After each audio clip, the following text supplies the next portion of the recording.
Y si lo que más duele de emigrar no es todo lo que dejamos atrás, sino todo lo que cambia dentro de nosotros, hoy en Divinamente vamos a hablar sobre el duelo migratorio y todo ese proceso emocional que muchas veces pasamos en silencio, aunque nuestro cuerpo no lo haga saber. Este episodio es para quienes se fueron y también para quienes se quedaron. Bienvenidos.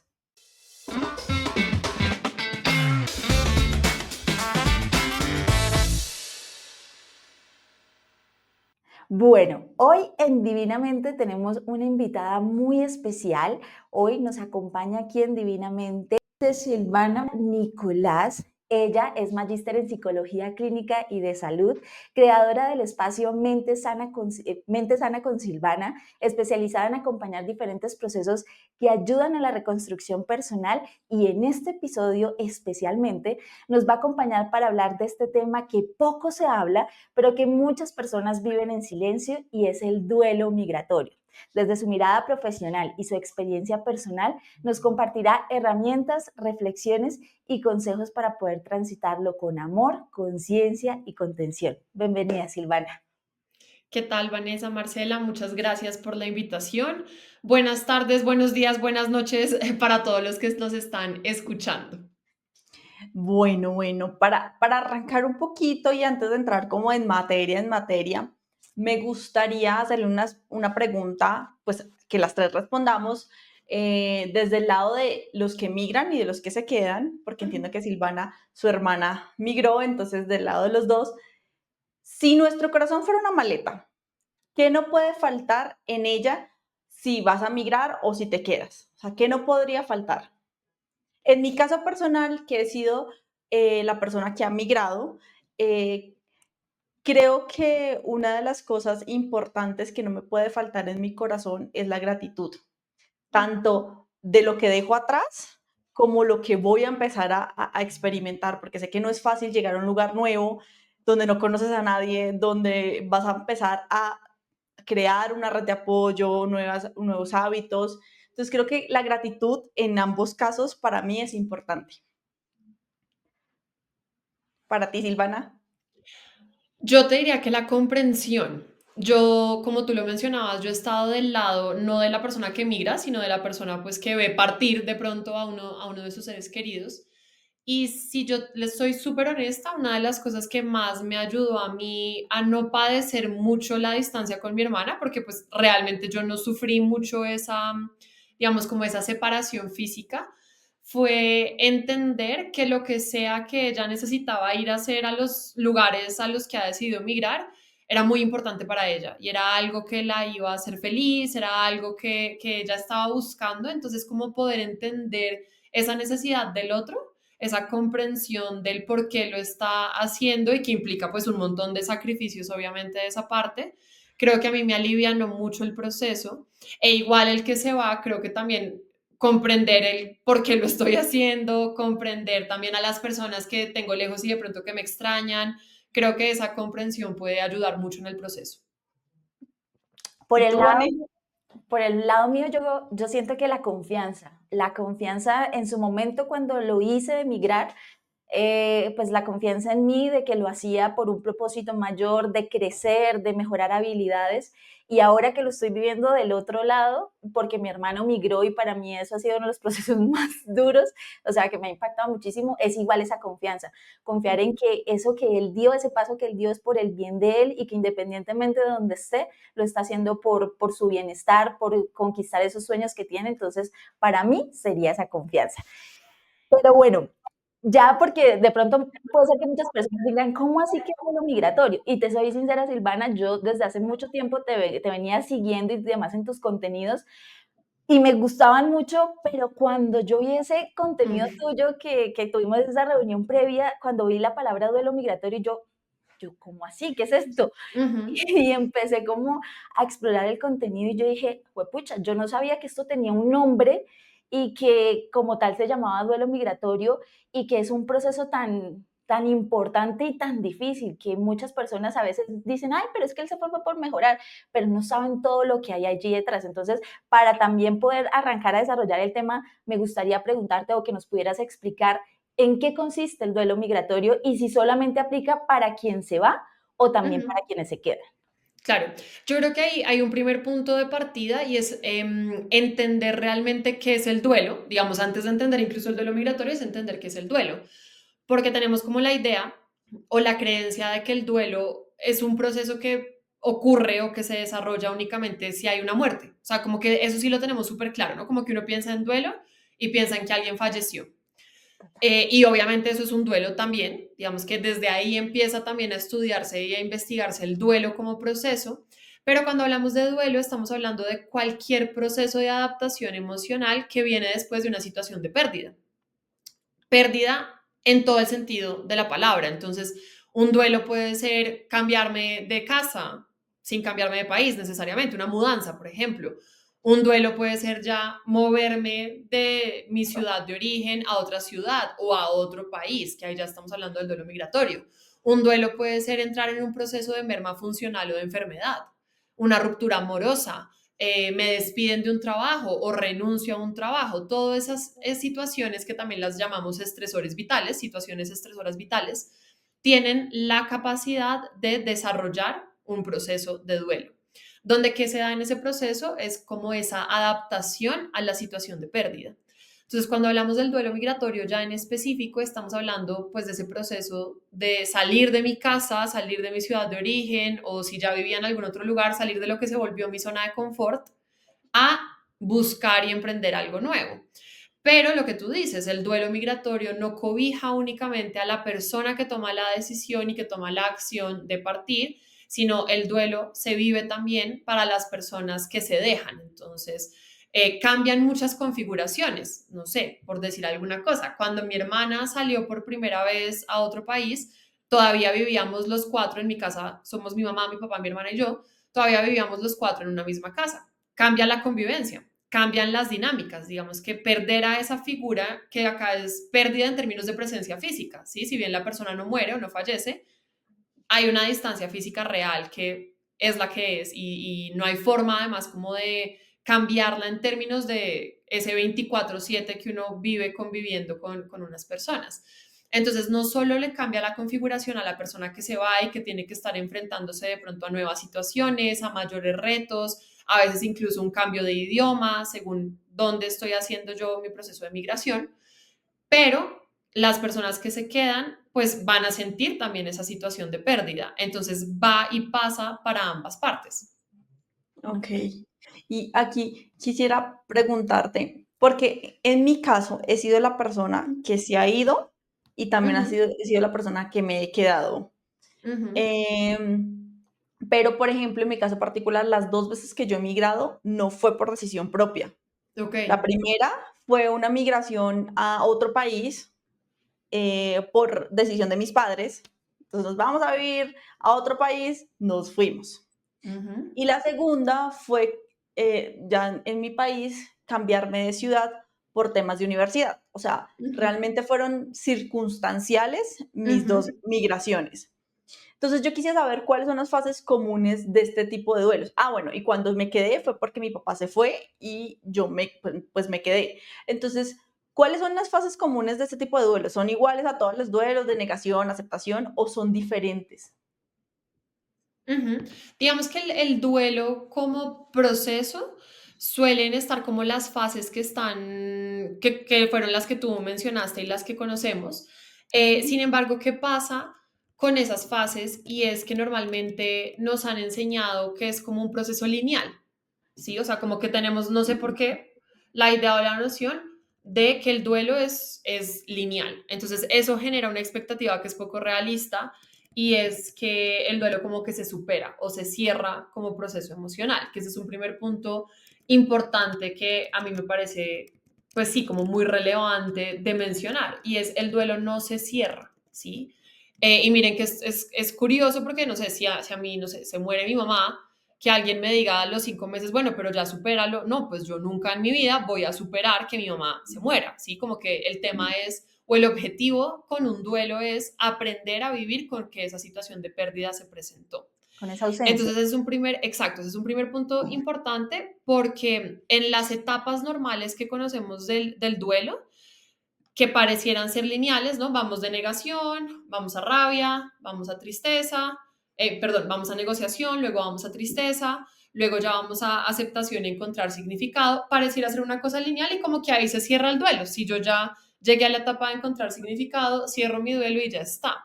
Eso no pasa así, digamos que en el duelo que puede pasar es que yo salte de vuelta en ciertas etapas, entonces puedo haber ya pasado por una fase del duelo y volver a esa fase o a las características que yo puedo vivir. Sin embargo, en el duelo migratorio hay unas etapas que pueden ser un poquito diferentes, ¿sí? Porque ¿qué pasa en el duelo migratorio? Por lo general, cuando el primer momento es como la ilusión y la expectativa, que es justo antes, o sea, como antes o justito después de migrar, donde hay mucha motivación, donde hay mucha esperanza, hay mucha novedad, ¿no? Mucha idealización también posiblemente del país de destino. Entonces hay como entusiasmo, energía, curiosidad, que mire que es diferente como a la negación, que sería en otro tipo de duelo, la primera etapa que ocurre si lo miramos como en esa cronología un poco. ¿Qué viene luego? Empieza en el duelo migratorio un choque cultural. Entonces, ¿qué pasa? Digamos que la novedad en un primer momento es chévere y uno alcanza incluso en las primeras semanas de su cambio de ciudad o de país, como sentirlas como unas pequeñas vacaciones. Entonces, como que se siente muy emocionante todo y ya luego empieza un momento en el que me doy cuenta que no es que yo esté de vacaciones, es que yo cambié mi configuración de vida y estoy en otro lugar y estoy en otro espacio. Entonces ahí tal vez ya puede empezar a venir un choque cultural o al menos el enfrentarme con las realidades del nuevo entorno. Entonces, ¿dónde hago mercado? Y entonces, ¿dónde soluciono las vueltas del banco? ¿Y cómo se pagan las cosas acá? Si tengo un cambio de país completamente o cambio de idioma, pues las dificultades con el idioma si de pronto yo no lo manejo completamente, que puede haber normas sociales distintas, mucha soledad, digamos que las primeras semanas, incluso los primeros meses de adaptación, pueden ser muy solos, las personas pueden sentirse muy aisladas porque mientras, como lo decía Marcela, mientras uno va generando los nuevos vínculos, las nuevas amistades, la nueva red de apoyo, pues puede sentirse mucho esa soledad y ese contraste como con las expectativas que uno tiene puede generar mucha frustración. Entonces ahí ya viene de pronto más como confusión, o sea, yo para qué tomé esta decisión, será que yo sí estoy haciendo lo correcto, ansiedad, tristeza, incluso irritabilidad. Luego ya un poquito más adelante, cuando ha pasado más tiempo, empieza la parte que sería como la de tristeza, si lo hacemos en paralelo con el duelo tradicional o el duelo por pérdida, digamos, por fallecimiento, donde ya me doy cuenta de lo que he dejado atrás, donde empiezo también a ver ese choque cultural en tradiciones, donde de pronto me empiezo a sentir en el limbo, que es para mí una de las cosas más complejas de manejar en el duelo migratorio. Incluso ya después de acomodarse, creo que uno nunca termina de sentirse completamente a algún lugar, ¿sí? Ni de Entonces aquí ni ya, de allá, dicen. exacto, estoy entre dos mundos, ¿no? Entonces empieza a venir un poco la sensación de desarraigo, ¿sí? Como estoy en un limbo. Y ahí puede haber, pues eso, mucha nostalgia, tristeza, ambivalencia también dentro del proceso. Ya luego empieza a venir la etapa de adaptación, donde la persona tiene pues más recursos, ha creado más vínculos, ha integrado de pronto elementos culturales sin perder sus propios de donde viene, pero ha como cogido de pronto nuevas tradiciones y ya hay una estabilidad en la rutina. Digamos que esto es uno de los puntos de soporte más importantes y es esas cosas que yo hacía en mi lugar o en mi país de origen, pues cómo lograr también traerlas y cómo lograr estructurarlas. Entonces ya cuando yo logro tener mi día a día en el que, no sé, tengo algún tipo de actividad física, tengo mi trabajo estructurado, la hora en la que me levanto, dónde hago el mercado, dónde resuelvo esas necesidades básicas, cuando eso empieza también a acomodarse, pues ya la adaptación está fluyendo mucho más. Y ahí se empieza a sentir pues más seguridad, más estabilidad también dentro del escenario, dentro de la situación. Y por último tendríamos como la etapa de integración, que nuevamente miren que esto no es algo que necesariamente se chulee, por lo que les mencionaba ahorita como de ese limbo, pero es una etapa más estable, más duradera, en la que ya yo reconozco el entorno, estoy tranquilo, tengo como ese equilibrio, tengo esa resiliencia, pero voy a tener siempre lo que les decía, como para mí uno de los retos más grandes en un duelo migratorio es esa dificultad, ¿sí? De quiero estar acá, tengo una nueva vida acá y hay un montón de cosas que me gustan, que son positivas, que valoro, pero estoy lejos de mis seres queridos, o estoy lejos de pronto de la comida típica de mi país, estoy lejos de ciertos productos. Entonces, digamos que aunque sí todo duelo puede tener esas primeras etapas que conocemos dentro del duelo tradicional, el duelo migratorio sí tiene estas diferencias. Ujú. La persona que se queda sí vive más como el duelo tradicional, se podría Ujú. decir. El otro Mm, sí es más como lo novedoso, que se incluye exacto. esa parte, pero igual Un está. poco más porque digamos que el proceso de acomodación que tiene que hacer la persona que se queda es mucho menor, porque probablemente no le está cambiando toda la configuración de vida, Mm. sino es cómo manejamos ahora la ausencia de esta persona. Entonces Como también, no sé, de pronto para mí eso no fue tan complejo, por ejemplo, cuando mi hermana migró la primera vez, porque mi casa era la misma casa, pues yo estaba igual con mis papás, no me cambió esa rutina, tal vez sí en el sentido de algunas cosas o algunas actividades que compartía con mi hermana, pero que no es este cambio tan grande de todo lo que tú conocías y de todo lo que era tu zona de confort. Mm. Silvana, ahí te Y quería, ay, ay, perdona. perdóname, solo quería hacer un disclaimer y era como, esto lo estamos hablando desde el privilegio de las personas que deciden irse, no de Ujú, las personas que migran por situaciones de violencia, por claro, situaciones en general. Entonces, quería solo claro. hacer este disclaimer. Claro, me encanta el disclaimer porque sí hay muchas diferencias entre hacer una migración por elección, que pues igual puede venir con mucho malestar y con mucha incomodidad, aunque sea algo que uno está decidiendo. Una migración que sea forzosa tiene otro grado de complejidad. Digamos que en el duelo, en los duelos pasa algo y es, hay diferentes niveles de complejidad del duelo, ¿sí? Y según ese tipo de factores, de contexto, de circunstancia, puede hacer mucho más complejo un proceso de duelo, ¿no? Entonces, digamos que cuando tenemos un duelo que es por una situación de migración forzada, es mucho más complejo a nivel emocional, mucho más retador, porque además por lo general puede haber situaciones de violencia de por medio y de entrada es algo que yo no estoy eligiendo. O sea, si esto es difícil cuando es lo que yo quiero, cuando igual me ilusiona, pues es aún más retador cuando es algo que no es una decisión consciente o intencionada que yo estoy tomando. Total. Total. Súper válida esa aclaración y ahora te quería preguntar, Silvana, ¿de qué forma, o no de qué forma, sino a mayor edad hace que este duelo sea más difícil? Te lo digo, pues digamos desde mi experiencia, porque yo siento que quizás, yo lo estoy viviendo también ahorita que también hice cambio de ciudad, me independicé, entonces también salí de mi hogar, pero entonces yo en este momento digo, si yo hubiera salido más pequeña, o sea, yo tengo 34 años y salí a los 33 años de mi casa y para mí fue un proceso muy duro, al igual Ujú. que separarme de mi hermano. Y para mí es como, pues pucha, si yo lo hubiera hecho más pequeña, hubiera sido más fácil porque tenía como más esas ganas de salir, de devorar el mundo, de Ujú. conocer. Entonces como que sí duele, pero de pronto no, siento que no hay como tanta conexión a como pasó ahorita que siento que hay una conexión con mi mamá súper fuerte, con mi hermano me pasó igual, cuando él se fue, para mí fue durísimo porque la conexión que tengo también con él era súper bonita y al separarnos, entonces como que el tema es, ¿a mayor edad es más difícil o ahí también entra un tema de apego? Yo te diría que depende, o sea, depende porque todo tiene ventajas y desventajas. Entonces, por ejemplo, ¿qué pasa?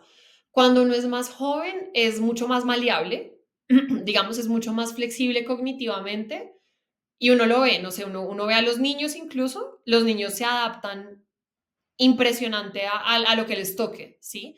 Entonces, ¿qué pasa? A medida que uno va aumentando en edad, sí puede ir generando mayor rigidez cognitiva o mayor rigidez en muchas cosas. Lo que nosotros decimos en Colombia, no sé, cuando alguien ya está viejito, que decimos, ay, es que ya está chocho, tiene sus chocheras, ¿no? Como, porque pues sí, uno se vuelve ya de pronto como más selectivo en ciertas cosas, más inflexible, más rígido en ciertas cosas.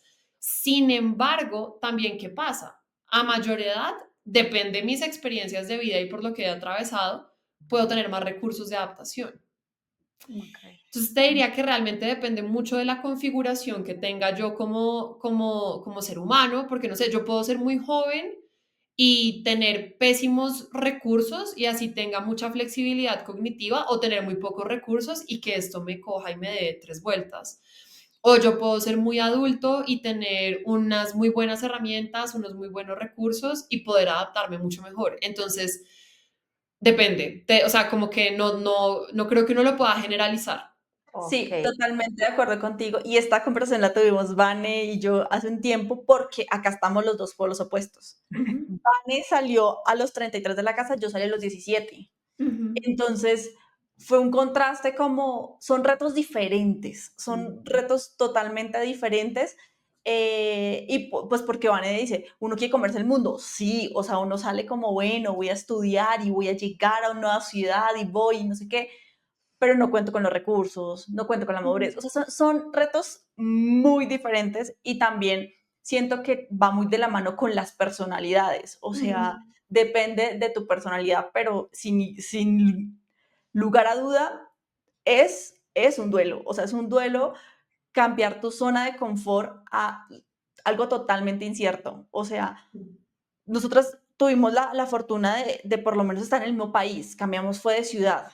Entonces, pues tenemos la ventaja del idioma, tenemos la ventaja de que, por ejemplo, Vane llegó a Bogotá, donde yo ya estaba, entonces también ya empezamos a tener como ujú, el núcleo, empezar a crearlo, entonces es diferente. Pero lo que te quería preguntar es, ¿por qué a veces podemos sentir culpa los que ya estamos acomodados en esta nueva ciudad, en mi caso, ujú. Bogotá, cuando ya nos sentimos tan cómodos en Bogotá, cuando ya logramos, ya hemos transicionado muchas cosas por los que dejamos? Voy a un ejemplo, por ejemplo, ay, que mi mamá se enfermó, ay, que el cumpleaños del abuelo, ah, que el matrimonio de la prima, y yo estoy lejos, pero me siento cómoda estando lejos. ¿Será que estoy siendo desagradecida con mi familia? Ujú, O sea, viene un tema como de culpa muy grande. mm. Yo creo que en una parte es pues como por más, o sea, sí hay culpa, pero creo que en una parte puede ser también como sentir ese pesar y esa nostalgia de no poder compartir esas fechas importantes que uno le gustaría. Entonces creo que tiene como un primer componente de tristeza y Mm. es como perseguir esto que es lo que me hace feliz a mí, implica o viene con el costo de perderme ese tipo de momentos que tengo que compartir con otros. En la parte en la que viene la culpa, creo que también ahí es muy interesante hablar de la culpa como emoción porque no toda la culpa es culpa real. Y ya profundizo en a qué me refiero yo con esto. Ok. La culpa como emoción, digamos que tiene una función muy importante para nosotros y es venir a mostrarnos o hacernos saber que no nos sentimos bien con la forma en la que hicimos algo, porque pues pudimos haber transgredido a una persona, pudimos haber actuado de una forma que no correspondía en una situación. Entonces, cuando sentimos culpa, viene como a señalarnos eso. Entonces, no sé, por ejemplo, que yo en una interacción con una amiga me dio rabia y la hablé muy mal y fui grosera con ella. Probablemente después de esa interacción voy a sentir culpa, pero esa culpa lo que quiere hacer es venir a señalarme, oye, tienes que hablar con ella, tienes que pedirle disculpas, tienes que como asumir tu responsabilidad en esa acción que hiciste que no estuvo bien porque la transgredió a ella. Esa es la culpa real, ¿sí? ¿Qué pasa? También hay mucha culpa autoimpuesta. ¿Qué pasa con la culpa autoimpuesta? La culpa autoimpuesta surge no ante situaciones en las que yo genuinamente esté teniendo una transgresión hacia alguien, sino suele venir dictada como por esos deberías, por esas normas sociales de lo que nos han dicho de lo que está bien, de lo que está mal, de lo que tenemos o no que hacer. Entonces, hay algunas situaciones en las que cuando estamos sintiendo culpa, puede ser más bien una culpa autoimpuesta que una culpa real. Y esa diferencia es muy importante hacerla, porque en el ejemplo en el que tú me das, estoy en Bogotá y yo estoy feliz y yo me siento bien acá, y pum, es el cumpleaños de mi abuela y yo no estuve y siento esa culpa. Ese es un ejemplo de culpa autoimpuesta. ¿Mm? Porque Sí. es como tú no estás haciendo nada para generar una mala intención hacia el otro o para generar un dolor o para generar una herida, ¿sí? Yo no me fui a Bogotá para que mis papás sufran mucho. No sé, mi hermana no se fue a estudiar por fuera porque quería que nosotros la pasáramos mal, no. Entonces es como entender y lograr también clarificar y diferenciar, y esto sirve en general para muchas situaciones, ¿no? ¿Es culpa real o es culpa autoimpuesta lo que yo estoy sintiendo en esta situación? porque hay muchas veces donde es culpa autoimpuesta y es donde me dijeron que tenía que sentirme mal por esto o me mandaron otro tipo de mensajes que por derivación y por asociación mi mente lo que hace es también voltearme las cosas. Ejemplo, los hijos tienen que cuidar a los papás. Entonces, si yo me fui y no puedo cuidar a mí, pues entonces yo soy mala hija, entonces me tengo que sentir culpable. ¿Mm? Pero ese es un debería externo, eso es un debería social, cultural, que me ha caído encima. Entonces es también como analizar con ojito muy crítico los momentos en los que se experimenta culpa para poder generar esa diferencia. ¿Esto es culpa real? Si es culpa real, ¿qué tengo que hacer? Pues generar la acción concreta que me ayude a enmendar la situación, a pedir disculpas. Pero si es culpa autoimpuesta, a eso tengo que tomar distancia porque no tengo que hacer algo diferente. Yo no estoy haciendo como ninguna conducta equivocada o generándole una transgresión a otra persona. Entonces creo que puede venir un mix de emociones, lo que te digo, en un primer momento sí, pues la tristeza, la nostalgia de perderse de ese tipo de momentos, porque uno igual quizás le gustaría poder participar de ese tipo de momentos, que la tristeza un poco es como hay que sentirla, hay que estar ahí con ella, a veces de pronto necesita que yo llore un ratico y ya está, que busque otras formas también de hacerme presente, ¿no? De pronto no pude estar, pero pues le mando unas flores, mando un detalle, hago una llamada ese día, pero la parte de la culpa sí hay que revisarla con lupa. Y ahora que hablas de como esa montaña rusa de emociones que se presentan, de esta parte de también la culpa, me surge una inquietud y ¿es posible que este tema de migrar despierte nuevamente ese tema, alguna herida de la infancia de abandono, de pérdida? ¿Eso puede pasar?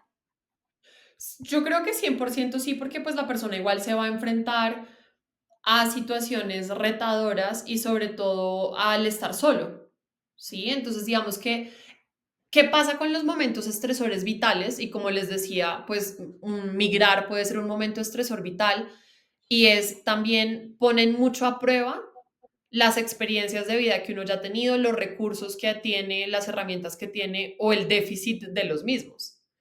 Entonces, también yo creo que es algo muy retador y no sé, ya si uno tiene cambios de horario de por medio, es que pues yo ya no voy a poder de pronto recurrir tan fácil o tan rápido a la red de apoyo como normalmente lo suelo hacer. O igual, así mi mamá me contesta el celular cada vez que yo la llame y tenemos 15 horas de diferencia y ella me contesta, hay un montón de cosas de la cotidianidad que yo tengo que estar enfrentando solo, ¿no? Ujú. Ir a hacer mercado solo, prepararme mi comida solo, organizar mi casa, lavar mi ropa, no sé, muchas cosas en las que de pronto en algún momento quizás tenía apoyo o acompañamiento de diferente tipo. Y es empezar a enfrentarme yo con mi humanidad. Mucho silencio, creo que también es una de las cosas más difíciles en el proceso de adaptación en un duelo migratorio. Hay mucho silencio, mucho. Incluso si uno sale de su casa en la misma ciudad, ya vivir solo, o sea, no estar en convivencia con otras personas, ya es una experiencia súper retadora porque es yo con mi silencio y con mi cabeza, pum, pum, pum, todo el día maquinando, pensando en cosas. Entonces, estoy solo, físicamente hablando, me estoy enfrentando a situaciones que son retadoras, a situaciones que además nos pueden costar, ¿no? No sé, empezar la universidad en otro lugar o empezar un nuevo trabajo donde no conozco a nadie, volver a generar vínculos, volver a aumentar mi red de apoyo. Entonces, sí puede haber como muchos triggers emocionales para una persona y que dentro de algunas de esas cosas que se me disparen, algo se pueda conectar con alguna situación o algún tema de mi infancia. Sí, Total. de hecho, creo que migrar es uno de los procesos de mayor reflexión interna tenemos, porque es salirnos de nuestra zona de confort y es empezar, bueno, ya sin este núcleo, sin esta red, sin este estilo de vida, ¿quién soy? Y si lo estoy haciendo por mí, lo estoy haciendo por alguien más, qué tipo de amigos quiero tener, o sea, como que te enfrenta a muchas cosas como de, esta sí es la vida que quiero, esto sí es lo que vale la pena, o sea, muchas preguntas que pues en mi caso personal me surgieron en el momento de salir de mi casa y venirme a otra ciudad y luego de independizarme, bueno, fueron muchas preguntas de cuál es la vida que quiero. Y aquí viene un tema y es, como qué consejo le podríamos dar a las personas que, como mencionamos anteriormente, bueno, están en ese proceso, porque creo que yo ya lo pasé, check, y decimos, no somos ni de aquí ni de allá, porque aún así, cuando está la posibilidad de que puedas regresar a tu lugar de origen, ya no eres la misma persona, ya Ujú. no van a ser las mismas emociones, ya se va a Mm. sentir como raro. O sea, yo cuando voy a mi ciudad de origen, que es Bucaramanga, que amo y adoro y quiero a toda mi familia y me veo con mis tíos, mis primos, mis abuelos, con todo el mundo, ya es diferente, o sea, ya no soy la misma que se fue. Entonces, ¿cómo podemos manejar ese tema de no Mm. encajar ni aquí ni allá? Ujú. Yo creo que lo primero, casi que para cualquier proceso emocional, es validar esas emociones, porque creo que es un proceso en el que es muy normal como enjuiciarse mucho, juzgarse un montón, ¿no? Y juzgarme desde la versión que era. Y creo que también cuando uno sale de su ciudad de origen, las ciudades nuevas o los países nuevos también te dan la posibilidad, como estabas diciendo tú, Marcela, de ser la versión que tú quieras ser, con mucha más libertad también, ¿no? Porque a veces, pues cuando uno está en su ciudad, donde ha crecido, donde ha estado todo el tiempo, pues de pronto tengo la mirada de mis papás, así no sea que mis papás me estén mirando y monitoreando, pero yo siento algunos deberías o yo siento también como algunas imposiciones de la persona que se espera que yo sea y de las cosas que se esperan que yo haga. Entonces creo que lo primero es validar mucho la experiencia emocional porque lo que tú dices, la persona que sale nunca vuelve siendo la misma. Incluso la ciudad cambia, las personas que están cambian, mis círculos sociales cambian, los planes, las actividades, como que hay mucho cambio alrededor de toda la situación. Entonces creo que una primera cosa es validar mucho la experiencia emocional. Entonces, si estoy triste, está bien estar triste, ¿sí? No es que entonces soy desagradecido. O si un día me siento muy feliz, pero estoy lejos de mi mamá y esto me estoy sintiendo feliz por esto, pues no juzgarme porque resulta que es que en esta otra ciudad yo también puedo ser feliz. O sea, como que entender que está bien sentir todo lo que tenga que sentir y lo más importante es buscar cuáles son formas sanas para mí de exteriorizarlo, ¿no? O sea, como de poder entenderlo, de poder procesarlo, de poder expresarlo, que expresarlo además no siempre es necesariamente hablarlo con alguien, sino es de pronto es que yo quiero escribir, es que quiero dibujar sobre esta experiencia, es que quiero sí de pronto hablarlo con alguien, es que voy al gimnasio y corro en la caminadora, como cuáles son esas herramientas que me ayudan también a lidiar con el proceso emocional que se despierta y que además, como les decía, sobre todo los duelos migratorios, siento yo que nunca se cierran, ¿no? O sea, como que siempre va a haber algún nivel de malestar que vendrá de pronto ya en fechas específicas o en momentos concretos, no es que entonces todos los días estoy sufriendo porque estoy aquí, no estoy allá, como que obviamente eso sí baja en la intensidad, en la frecuencia, en la interferencia con la que vienen también este tipo de emociones. Pero lo primero es validar la emoción, porque creo que uno se da mucho palo, uno se da muy duro y eso solo hace que sea peor, ¿no? Porque es como me siento mal por sentirme mal. Entonces lo que estoy haciendo es duplicar ese malestar. Entonces, validarlo, darle espacio, creo que ahí también aprender más sobre las emociones, la psicoeducación sobre emociones es algo que necesitamos mucho y que se vuelve muy valioso porque si yo logro entender de qué me sirve la tristeza, de qué me sirve la rabia, de qué me sirve la culpa, pues voy a poder tener mejores herramientas y mejores recursos también para manejar esas emociones en los momentos en los que vienen. Em, y creo que ahí también construir rituales de anclaje para uno, ¿sí? Digamos que hay cosas que uno puede mantener, que pueden permanecer, ya sea viviendo en un país o en otro. Entonces, lo que les decía al principio, ¿no? Que hacer ejercicio, que de pronto hacer cerámica, que ir a nadar o que tener clases de zumba o como esas cosas que a mí me hacen sentir que tengo como ese anclaje, que tengo estas cosas casi un poco ritualísticas, por ponerlas de alguna manera. Creo que es algo que ayuda mucho. Intentar también no idealizar ninguna de las dos cosas, ni el pasado ni el presente, sino reconocer que cada una de esas dos experiencias tienen pros y contras, ¿sí? O sea, como que hay luz y sombra en todas las cosas, en todas las experiencias, y sobre todo ser muy paciente también como en el proceso de adaptación, o sea, entender que también llegar a un lugar, a un espacio nuevo, es uno de los procesos quizás más largos en términos de tiempo. ¿no? Digamos que a veces uno cambia de trabajo y le hablan mucho de la curva de aprendizaje, Sí, no sé, y en algún cargo una curva de aprendizaje puede ser de 4 meses, en otro de más de 6 meses, pero yo creo que en un duelo migratorio son procesos más largos, o sea, de pronto a que uno ya diga, me siento totalmente cómodo en esta ciudad y aterrizado y adaptado, puede ser mucho más tiempo, y lo que les decía, incluso en el momento en el que uno dice, me siento feliz, cómodo y acá estoy bien, hay cosas que tal vez nunca voy a dejar de extrañar. Mm. total. Y mira que ahí hay algo importante que dices con el tema de validar las emociones, de sentirme como desagradecido porque me siento triste, entonces soy un desagradecido. Y ahí también entra un papel fundamental esa red de apoyo como la familia. Y te quería preguntar justamente es, porque a veces cuando precisamente buscan refugiarse en su red de apoyo, en su familia, y es como, no, estoy triste o algo no me salió bien o no me funcionó, y la familia dice, ay, pero mire el lado positivo, esto le va a ayudar es para algo, mira que todo lo que le está Ujú. saliendo bien y usted ahorita se pone mal por eso es por otra cosa. ¿De qué forma están minimizando esas emociones que siente esa persona y cómo lo puedan estar afectando y de qué forma deberían hacerlo? ¿Cuál sería el camino Claro. correcto? Yo creo que ahí es un poco, entra al chat el concepto del positivismo tóxico, que desafortunadamente todos nosotros y las generaciones también que van para arriba crecieron mucho desde esa mirada del positivismo tóxico, ¿no? De que hay que ser felices todo el tiempo, de que el propósito de la vida es ser felices, que no sea parcialmente cierto, pero uno no puede ser feliz todo el tiempo, ¿sí? O sea, como que eso es algo que no es sostenible. Y ahí creo que es hacer más bien una diferencia entre caer en el positivismo tóxico, donde todo lo queremos ver el lado bueno, todo excesivamente, o sea, porque el problema es ese exceso, y pensarlo más en términos es importante tener una mirada optimista ante la vida y es importante tener una mirada optimista ante las cosas.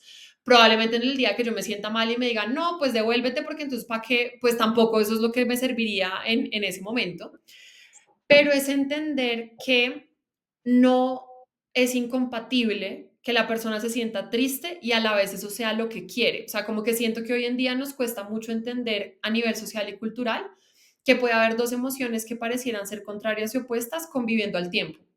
Entonces yo puedo estar muy ilusionado porque migré y a la vez muy triste por las pérdidas que esto me implica, sin que una tenga que ir sobre la otra o sin que entonces yo solamente pueda sentir una de las dos cosas. ¿Sí? Como que, y esto le cuesta incluso al cerebro, el cerebro hace un poquito de cortocircuito porque es, pero a ver, al fin, ¿qué es lo que estamos sintiendo respecto de Claro. esta situación? ¿Sí? Entonces es, en ese tipo de momentos, digamos que es más entender que la persona en ese primer momento necesita es contención y validación emocional. Quizás ya más adelante yo le pueda decir, pero mira estas otras cosas después, pero lo primero que yo quiero hacer es darle espacio justamente a esa emoción. ¿Sí? Entonces, cuando uno dice frases como, no, pero no te preocupes que te vas a adaptar, si bien puede ser cierto y si bien se dice desde una buena intención, pueden ser verbalizaciones que minimizan la emoción de la persona y que incluso a veces la persona puede llevar a cuestionarse, pero a ver, ¿será que yo soy una exagerada? Yo no debería estar sintiendo entonces esto y yo debería estar es feliz todo el tiempo y mucha desagradecida. O peor Entonces es aún, buscar, se cierran y empiezan a hacer como si nada, o a distraerse con otras cosas y no viven claro, ese sentimiento.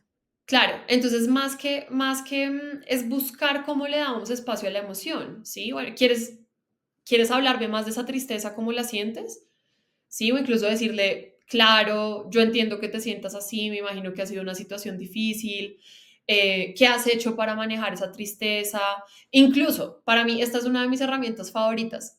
¿Cómo te puedo acompañar en esto que estás sintiendo hoy? ¿Necesitas algo de mí? ¿Hay algo que yo pueda hacer en esta situación? Porque creo que también somos una sociedad súper evitativa de las emociones y sobre todo el malestar. ¿Sí? Entonces, por lo mismo, cuando alguien está mal, como que no sabemos qué hacer y lo primero es, no, todo va a estar bien, no, no te preocupes. Eso habla de, para mí esto es casi que un síntoma que tenemos y es, de verdad, somos incapaces de lidiar con el malestar, o sea, nos cuesta tanto que cuando alguien está mal, lo que queremos es cómo quitamos esto rápido, ¿sí? Sí. En lugar de entrar y mirar ese malestar y decir, claro, es que debe ser muy difícil para ti.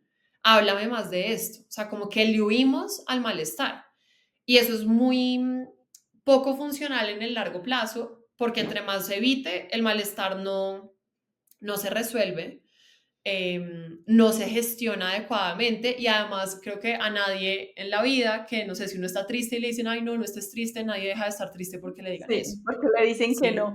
Pero aquí tengo una pregunta. Entonces, Perdóname. Aquí estamos hablando cuando la persona, pues, está en el duelo migratorio, pero ¿cómo acompañamos a aquellas personas que ni siquiera saben que están en un duelo? O sea, que ellos no son conscientes de eso, pero que uno desde afuera ve ciertas ujú, actitudes. ¿Cómo podemos acompañar? ¿Cómo podemos empezar a abordar ese tema con la persona? O ya sea para la que se va o para la que se queda. claro, yo creo que un buen punto de partida es señalar esos cambios conductuales que uno está viendo, ¿sí? Como, sabes, esta semana te he visto un poquito más retraída o más callada, está pasando algo, ¿qué has estado sintiendo? O incluso, no sé, si tengo una amiga que va a migrar y yo ya lo sé, puedo hablar desde antes con ella. Oye, ¿tú has leído algo de este tema? Pueden mandar este podcast, te lo pueden compartir a las personas, como que Sí. también hay muchos, hoy en día, eso me parece muy chévere como de las redes y de los recursos audiovisuales que tenemos hoy en día, y es que a veces hay personas que están teniendo las conversaciones que son difíciles de tener por nosotros, ¿sí? O las cosas que pueden ser incómodas o que no sabemos nombrar ni siquiera, como yo no sabía que esto era esto. Entonces creo que hay también como muchos materiales, muchos recursos en los que yo puedo decir, mira, a mi amiga que se va a otro país, te he estado pensando con todo lo de tu cambio de país y escuché esto que me pareció muy interesante y te lo comparto, ¿sí? O sea, como que también eh, acercar o ser puente para ese tipo de recursos o directamente poder hablarlo con la persona, cómo te estás sintiendo con el hecho de que te vas a cambiar de país, yo tal vez estaría nerviosa, tú cómo lo ves, tú qué has pensado. Para mí creo que es abrir la puerta a la conversación. Creo que muchas veces nos da miedo hablar ciertos temas porque queremos tener como las palabras correctas o las cosas exactas de decir. Y para mí siempre una entrada desde una pregunta general puedes solucionar. ¿Cómo te sientes con esto? Ya. Y dejo que el otro sea el que me dé información y yo miro por dónde puedo ir profundizando, ¿no? Y mira, ¿qué es eso? Muchas veces incluso más, puede ser más útil decir, ¿cómo te acompaño hoy? Que decir, no, pero no te preocupes que te va a ir súper bien y te vas a adaptar. A veces puede tener más valor quieres que hoy solamente te escuche, necesitas que te dé un consejo, quieres que te ayude a buscar una solución, también le puedo dar opciones a la persona para cómo quiere ser acompañado y que la persona sea la que lo elija. Y aquí justamente en todo esto que pues estamos hablando de esas emociones, de eso que están viviendo en ese momento, ¿qué consejo tú les podrías dar a esas personas que están allá y que a veces también se guardan ciertas cosas que se les está pasando porque dicen, no quiero preocupar a los que están allá? Ujú. Porque yo estoy solo acá, entonces se van a preocupar. ¿Qué consejo le darías a esas personas? Ya están preocupadas igual.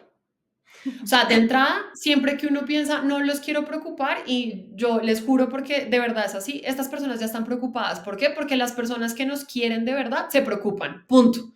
Independientemente de que yo esté pasando por un momento difícil o no, piénsenlo, no sé. Yo no he hablado con mi papá hoy, pero en algún momento del día me habré preocupado y habré, uy, ¿será que almorzó? ¿Cómo le habré ido en el trabajo? Así no le esté pasando nada en su trabajo o a nivel de su alimentación o lo que sea.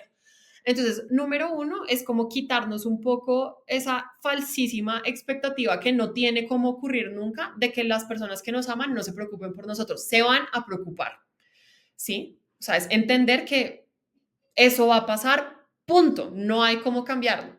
Si no se preocupan, pues no me quieren, no les importo. O sea, es así de sencillo, ¿sí? Y aplica para uno. Es que es como si yo me pidiera a mí mismo no preocuparme por las personas que yo amo y que me preocupan.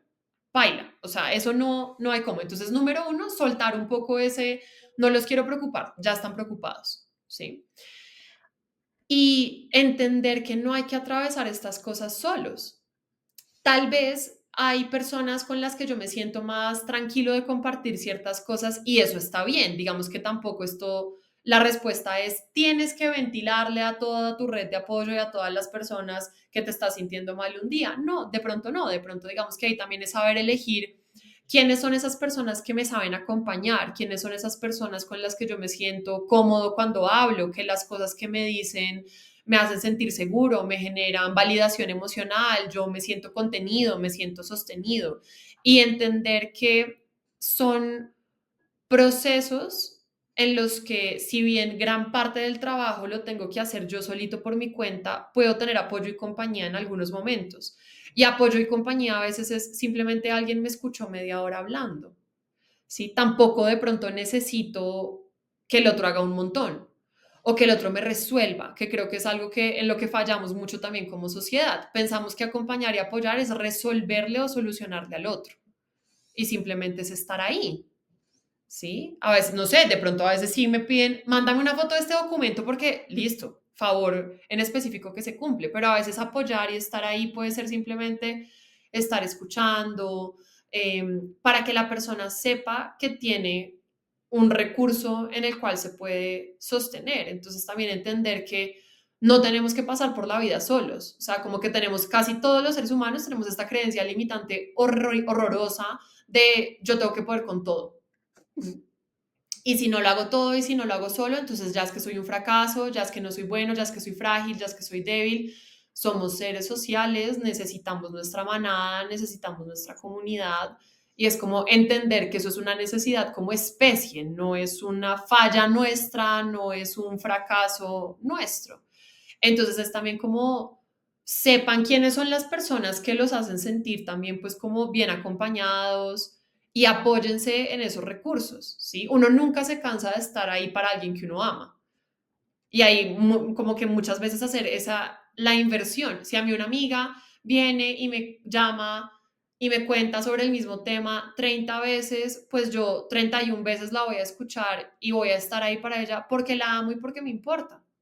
Entonces también tenemos muchas suposiciones de lo que los otros tal vez no estarían dispuestos a hacer por nosotros y hay que partir es de si yo haría esto por los seres que me aman, hay seres que me aman que están dispuestos a hacer esto por mí también. Qué Súper, que bonito. Qué de bonito ese mensaje, qué bonito ese mensaje.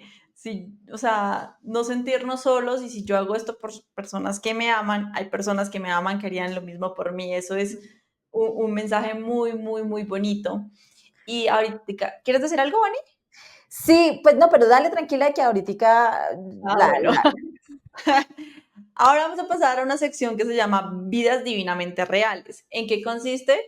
Consiste en que nos envían historias en nuestras redes sociales y aquí escogemos 3 máximo para hablarlas y aconsejarlas. ¿Listo? Ujú. Entonces, nos llegó una que decía, creí que venirme a este país sería empezar de nuevo, pero siento que no sé quién soy aquí, me desconozco. ¿Qué le dirías a esta persona que nos envió este mensaje tan fuerte? Claro. Le diría que lo mejor de estar perdido es que lo único que te puede pasar es que te encuentres. Entonces, digamos que esos momentos de la vida en los que uno está, sí que se siente como fracturado, como que fue lo que pasó acá, me movieron el piso que yo conocía, lo que era estable para mí, no hay cómo perderse más. Digamos que esa es una ventaja. Sí. Cuando uno ya está perdido y cuando uno está muy confundido, lo único que te puede pasar es que te encuentres, ¿sí? Entonces, que sí hay que pensarse cómo me encuentro, o sea, como que qué cosas me ayudarían a encontrarme.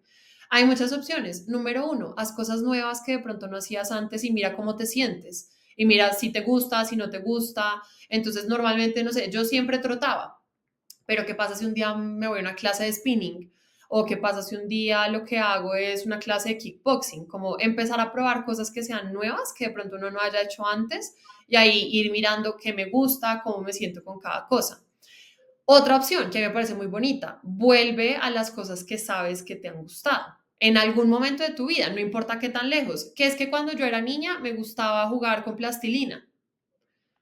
Cómprate plastilina o ve a un taller de plastilina o una clase de caricaturas en plastilina, a ver qué pasa y cómo te sientes con eso. Digamos que creo que es una de las cosas que más nos cuesta estar perdidos, porque también en algún nivel social y cultural yo creo que nos vendieron el cuento que la vida era tenerla muy clara todo el tiempo.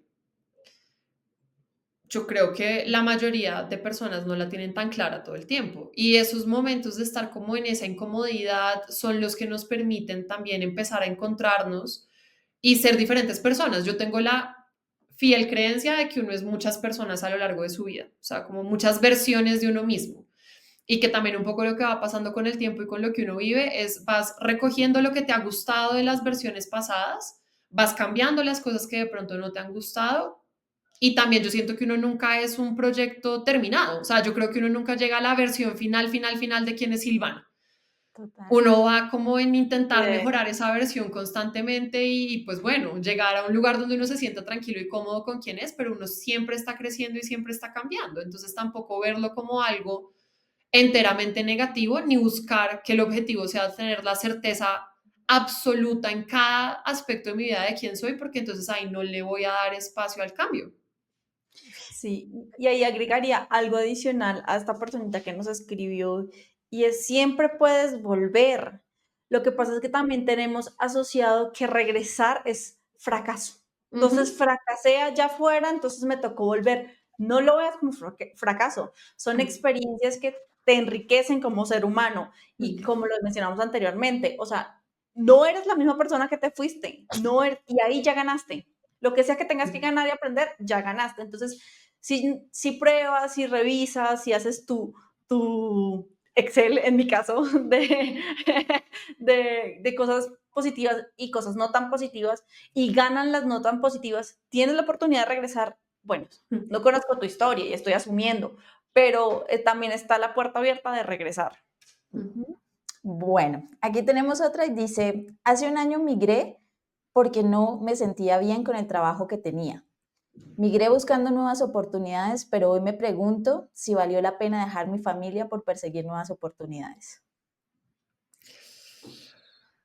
Uf, difícil pregunta porque esa pregunta solo se la puede responder esa persona. ¿Mm? O sea, como que yo sí creo que eso es algo que uno tiene que analizar en su experiencia y creo que se conecta un poquito con la pregunta anterior, es en el también uno siempre puede volver, ¿no? O sea, como que también eso es válido, no es un castigo, regresar no tiene que ser un castigo, dependerá para cada persona y su configuración, pero si ha valido la pena o no algo que uno ha hecho en su vida, creo que es una pregunta que solo uno se puede responder, porque solo esta persona tiene como saber si lo que está recibiendo de ese cambio de vida, de este nuevo lugar, de su posible nuevo trabajo, es lo suficientemente valioso como para lidiar con el malestar de estar lejos de la familia. Y hay situaciones en las que puede que no lo sea. No sé, yo tengo ahorita que más que con la pregunta, yo tuve una paciente que emigró, se fue a estudiar un tiempo y se fue muy proyectada en que ella se quería quedar por fuera y que eso era lo que le gustaba. Y fue como, no, o sea, para mí estar acá es peor el malestar de estar acá que lo que estoy recibiendo de beneficio. Entonces completó como lo que quería hacer a nivel académico y regresó porque se dio cuenta, para mí es más valioso estar cerca de mi familia. Entonces todos valoramos las cosas en una medida diferente y no se trata de qué está bien o qué está mal. Total, pues súper chévere y súper valioso porque sí, todo va a depender de la persona y que lo haga sentir bien y también contemplar que no vaya a ser que vuelva, esté con su familia, pero entonces sienta que a nivel laboral no es lo que es. Entonces sí es muy importante, incluso para estos temas es importante que tenga un acompañamiento de un especialista, un profesional que lo pueda ayudar a descubrir este camino, de saber si de pronto es un tema de apego también que hay allí de por medio y cómo se puede abordar para al final poder encontrar, venga, realmente sí lo estoy haciendo por esto o qué es lo que hay de fondo para tener esta sensación. Mm. Ah, sí, muy, muy complicado, Silvana. Ya estamos llegando al final, ya se nos está acabando el tiempo, pero pues muy, muy valioso todo lo que nos compartiste. Nosotras al final de cada episodio dejamos un desafío que pues lo vamos a compartir, pero si tú le quieres añadir algo, le quieres quitar algo, le quieres modificar, bienvenida. Eh, este desafío es caminar con lo que cargo. Sí, es básicamente ese es el objetivo. Entonces, los invitamos a los que estén pasando por un duelo migratorio, ya sea porque se fue una persona que querían o porque yo fui el que me fui o la que me fui, a hacer una caminata muy consciente de 10, 15 minutos o el tiempo que tú creas pertinente. Y mientras vas caminando, nombrar en voz baja, mental o gritarlo a los cuatro vientos si así lo deseas, tres cosas que has tenido que soltar en este proceso de migrar y una que aún estás cargando emocionalmente. que sientes que te está pesando, que te cuesta respirar. Y mientras caminas, puedes hacerte preguntas como, ¿dónde estoy sintiendo esto? Porque normalmente nuestro cuerpo habla mucho, habla más que hasta lo que queremos decir. ¿Cómo está relacionado esto con el dolor que yo siento? ¿Cómo lo puedo gestionar?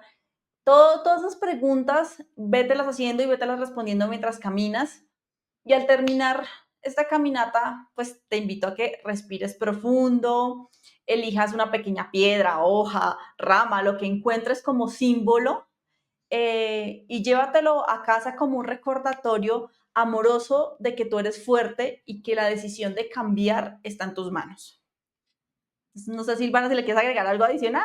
Y si No, no, está espectacular. Me gusta mucho que esté la pregunta puntual de qué está pasando con el cuerpo, porque el cuerpo es ese punto de conexión con las emociones. Entonces, de alguna manera, cuando no escuchamos al cuerpo, y creo que somos expertos en ignorarlo y en ignorar esas señales, pues estamos perdiendo información también emocional. Entonces, no, yo creo que así como está muy lindo. Y también invitarlos a que se atrevan a tener esas conversaciones incómodas, por así decirlo, pero de que puedas hablar con confianza con tu red de apoyo y decirle que cuando estás en esos momentos, ¿qué es lo que necesitas? Porque a veces la otra persona no sabe y habla desde su buena voluntad de que querer que tú estés bien. Entonces es importante también que le puedas manifestar a esa persona como, oye, en este momento necesito de ti esto. Y va a ser mucho más fácil que esa red de apoyo tuya te pueda acompañar y te pueda sostener para que continúes en este proceso y que tomes las decisiones que tienes que tomar. Así que atrévete a tener esas conversaciones incómodas. Eres un valiente por tomar la decisión de salir, de perseguir lo que quieres por el motivo que hayas salido, y también eres valiente por el que te quedas acá y estás soportando y dándole esa motivación a esa persona que se fue. Entonces, este fue un episodio muy especial. Gracias de verdad, Silvana, porque de verdad me tocó muchísimo este tema y por eso también te quería preguntar o que nos puedas compartir dónde te pueden encontrar, de qué forma tú los puedes acompañar en los diferentes procesos a las personas que nos están viendo.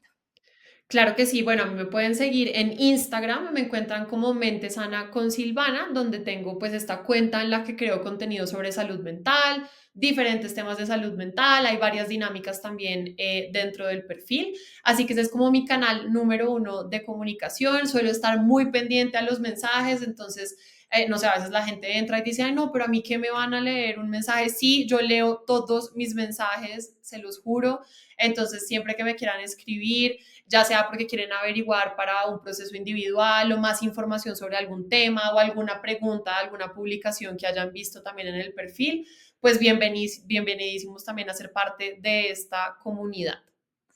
Súper. gracias, Silvana. Y si tú que nos estás escuchando, pensaste en alguna persona al cual puedes compartir este episodio, compártenos, síguenos, dale like, eso nos ayuda un montón en @soy.divinamente en Spotify, YouTube, Instagram, TikTok. Bueno, muchísimas gracias nuevamente, Silvana, por habernos acompañado, por hablarnos de este tema, por a ustedes que están aquí conectados con nosotros, porque sabemos que esto es un tema que a veces pasa desapercibido, pero que en este momento, justo en esta época, muchas personas están pasando por esta etapa que de pronto antes no le teníamos un nombre y que hoy le podemos dar ese nombre del duelo migratorio y que se vale vivirlo, que se vale vivir esas emociones. Así que invitadísimos, como dijo Marce, a que lo puedan compartir con aquella persona que haya migrado o aquella que vio partir a su ser querido. Así que muchísimas gracias y recuerden que cada día es una oportunidad de descubrir la magia de vivir divinamente. Nos vemos en una próxima. Chao, chao. Gracias.